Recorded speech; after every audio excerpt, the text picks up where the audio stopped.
The situation in Afghanistan has the alarm bells are louder. Talk to me about what you're hearing, what you're being told, as we know that the Taliban is moving in quite swiftly.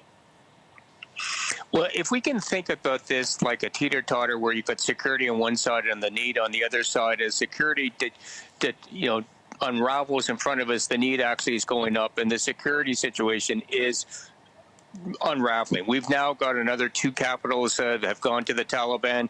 It is certain that the Taliban have got the momentum in the countryside.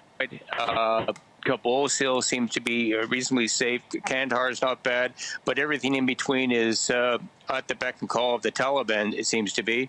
And then on the other side, the need for people who are being targeted by the Taliban, they have to get out of the country.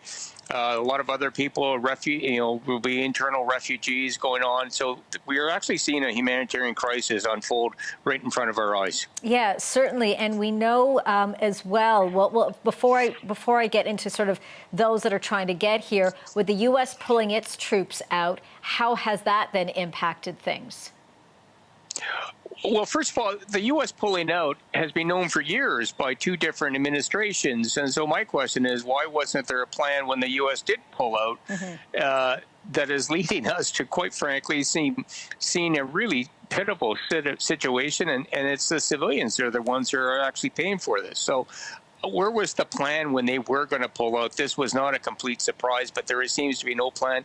300,000 some odd Afghan security forces against maybe 40, 50,000 Taliban.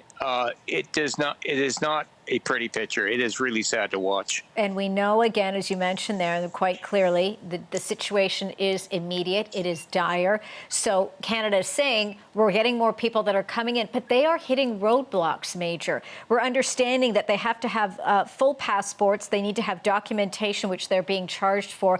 Then this is also happening in the middle of a pandemic, requiring them to have a PCR, a negative PCR test. I'm not sure right now in terms of vaccinations, as that might not be available, but all of these elements here, which could take days, perhaps even weeks for things to get pulled together. Talk to me about your concern then, as you say, these people need to be pulled out as of yesterday.